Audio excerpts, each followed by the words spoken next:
And now, the best 60-ish seconds of your week. Just a quick personal reflection this week before we begin the best 60 seconds of our week. As you may know, I've had the COVID-19 Wuhan flu, and I take it very seriously as a result and encourage everyone to take proper precautions to avoid it.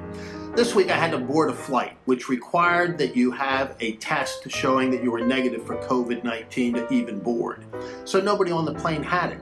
And with respect to social distancing, the plane was only about half full, so the pod in front of me and the pod behind me were empty, and across the aisle was a young lady who was at least 10 feet away. I say that as context for my story because I was served dinner and a pretty surly flight attendant came by to tell me that I had to put my mask on.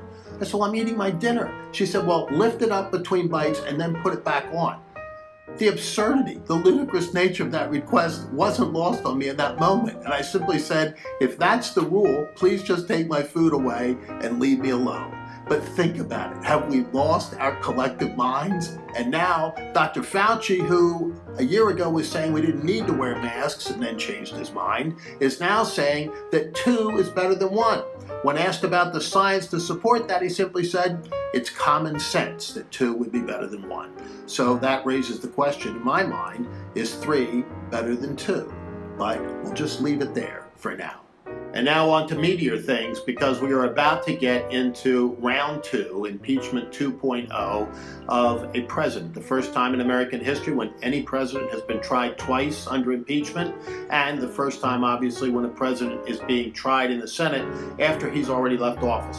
Lots of constitutional and legal questions there, but ultimately, the outcome seems predetermined. Joe Manchin told his House colleagues that there simply weren't the votes there in the Senate to convict, and it doesn't look like there are. So you have to ask, and we have to ask collectively, what the true purpose of this trial is going to be, and what the result is going to be for the unity that we're constantly told we need to all be seeking, and which, frankly, most of us want.